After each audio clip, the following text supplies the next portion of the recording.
Hello there guys, welcome back to Younes Talks Football, welcome back to a brand new video. I hope all of you are doing well today as we get into the latest. It is going to be a double upload day. This is your normal routine news update that we go through the motions and see what's happened and I give my thoughts on it. Chelsea and non-Chelsea, although today is just Chelsea. But later on, video number 2 will be roundup of AFCON, because we have to go through it, we have to discuss, we have to see what's happening, and it's going to be a very interesting day. Current champion Senegal are going to be kicking off today. We've got Cameroon after that playing against, is it Guinea if I'm not mistaken? And then the way to round it all up for the last game of the day is going to be none other than Algeria against Angola. So let's see. And I'll be here to let you know what I think. Win, lose or draw. Don't worry. Anyway, let's get cracking. Before we do, to catch all the content, hit the subscribe button, hit the notification bell to be notified once I've uploaded, and smash the like button if you do enjoy this. Let's get cracking, starting off with, obviously, what's going on with Karim Benzema.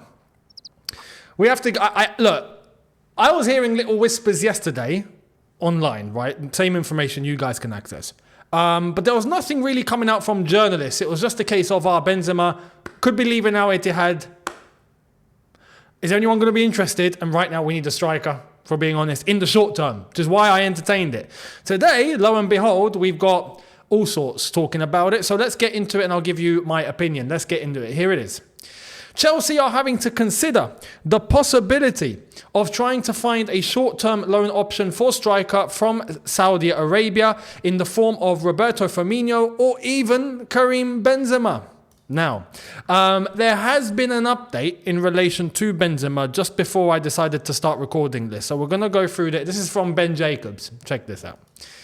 A Karim Benzema exit in January from Al Ittihad is being downplayed by sources. Senior PIF and ministry figures, just goes to show how the football's running over there. Just the government do all the talking for the football. Let's keep reading. Intent on keeping him as part of the Saudi Pro League project. A move to Manchester United being dismissed.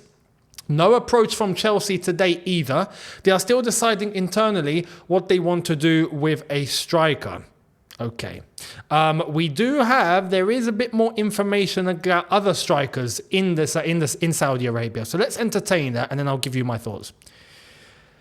So situation with Bobby Firmino is a little different. Al Ahly are happy for him to be loaned out for the right offer.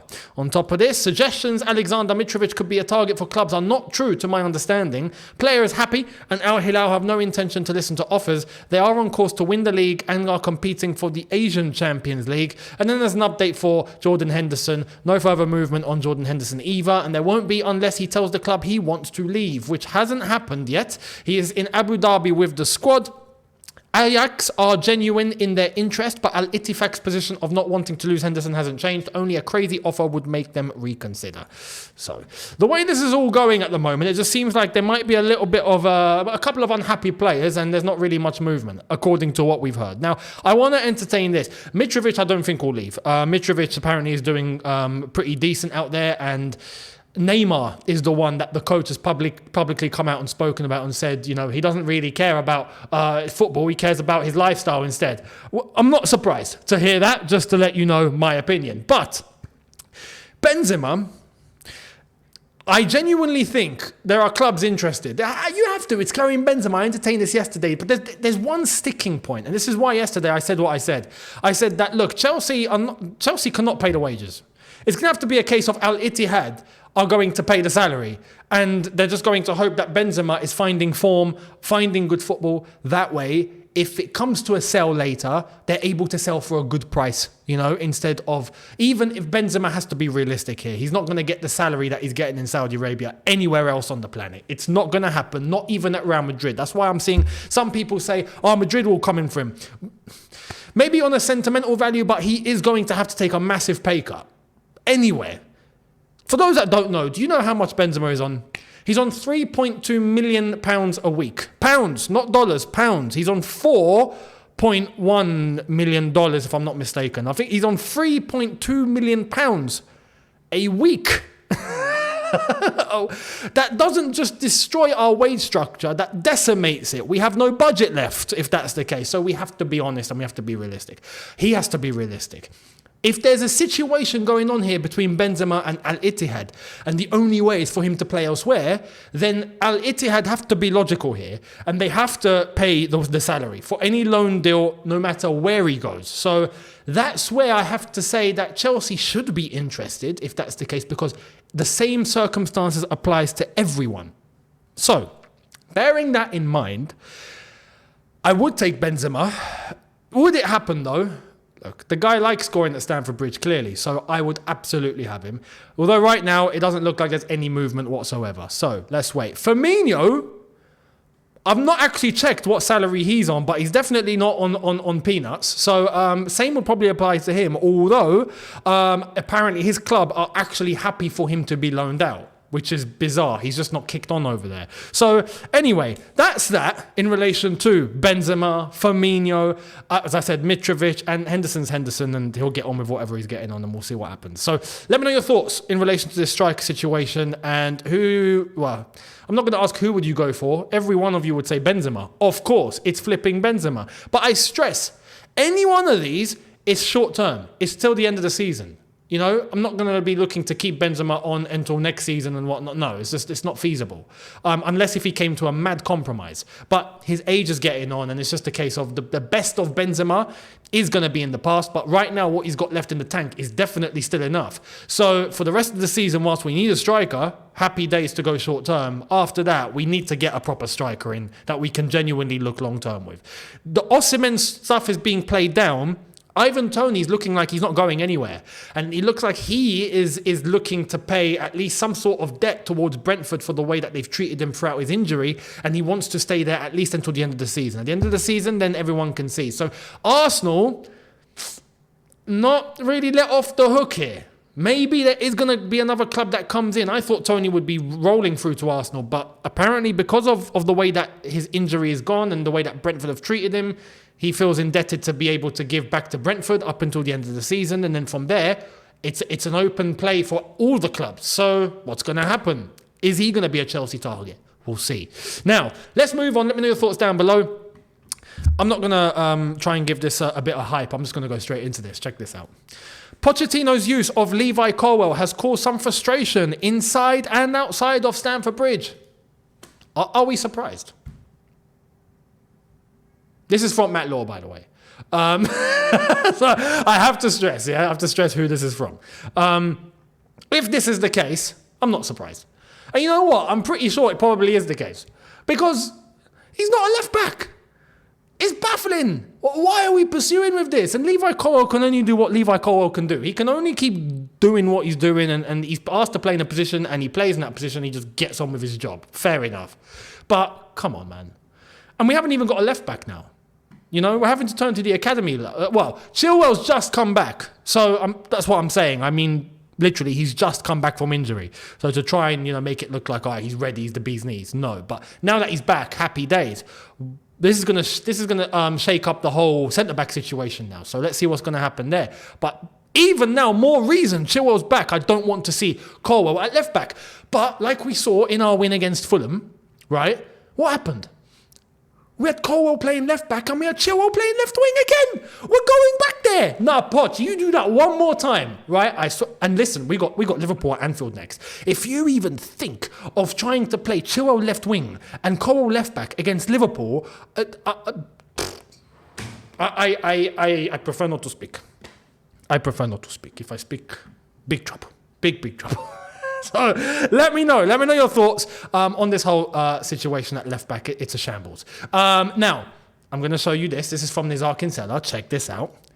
Christopher Nkunku hopes to return to training this week, easing fears at Chelsea over his hip injury. Like I've said, quoting Rahman Osman, fair play to Rahman, his information was absolutely bang on the money. By the time Nkunku comes back, it's going to be exactly 3 weeks. So he was right. That's the last I'm going to say on that. But I have to emphasize, I only emphasize because the backlash he got was ridiculous. Ridiculous. backlash that he got. So, look, fair play to Rahman Osman for being correct. The French journos in the mud. And Nkunku, look, he will be there for the Middlesbrough second leg. Without question, I'm pretty sure he'll be available for that, right? Unless he gets a setback, God forbid. But the way that he is, he will be there for the second leg, so no worries. But the last 2 games he missed, and that was always going to happen. So there's that. Now, that's Nkunku. And like I said, when the Middlesbrough game comes around in 10 days' time? 10 days' time? Then we will see exactly how the team is shaping up to look like. Now,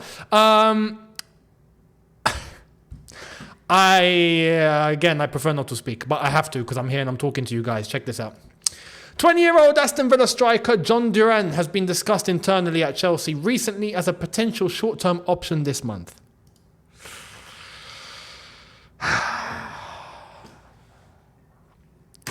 I'm just gonna leave, guys. I'm just gonna end it, right?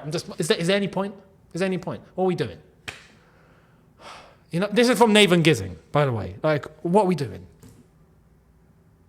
Do we still not understand what this flipping team needs? You know, again, a 20-year-old. What are we doing? And you know what? There was another link with, I think, a 17-year-old earlier on today. I'm not talking about that because I don't want to keep talking about kids, right? It's as simple as that. But come on. As a short-term option, are we being logical here? You're bringing in a 20-year-old as a short-term option. No. Stop the discussion. Because John Duran has been discussed internally. Stop discussing. Stop talking. Everyone just shut up. Simple. Come on.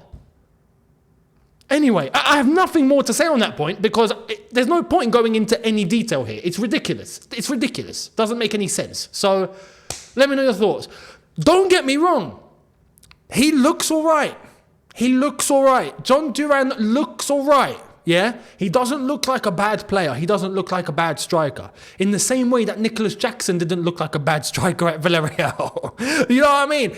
Come on. Set the level here. Especially in the short term. You want to bring someone on to actually get you the short-term result. Well, I'm going to bring a youngster in to fill me in short term. No. I'd be more okay getting a 32-year-old to fix us short term than to look at a 20-year-old to get us short. Come on. That's logical. That's common sense.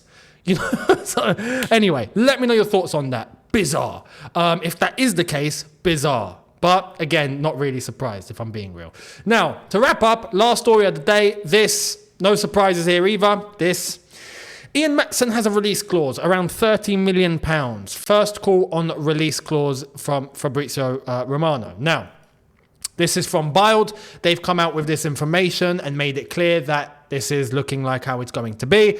Release clause, 30 million, set in stone, despite him already signing a contract extension. Like I've said, it's pure profit. It will be triggered at the end of the season as long as he plays well, without question. So we'll see how that goes. But it won't be a surprise to me, and I expect him to leave, and I think we've seen the last of Ian Metson, and that's going to be £30 million pure profit, so let me know your thoughts. In the long run, I have to be honest here, in the long run, with Levi Colwill playing left-back, we've got Ben Chilwell and we've got Cucurella who's going to be coming back from injury at some point. Some people would argue that we don't have space for Ian Metson, and if that's going to be pure profit, then fair enough. But with the way that we're moving, Cucurella's out for a while, Chilwell's just come back, Ian Metson didn't really get a chance. So it is what it is. I'm not for it, but it is what it is, and it's going to be pure profit. So let me know your thoughts. As I'm stuck with indigestion talking about Chelsea, because this is what they do to me. They block everything up inside.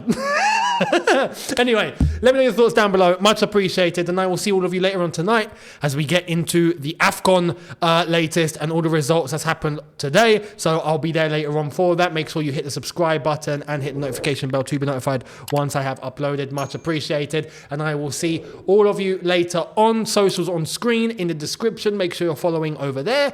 And I'll catch you tonight. Enjoy the football. Enjoy the AFCON. Let's see what happens on this crazy day. Yesterday, Ghana lost. Unbelievable. Against Cape Verde.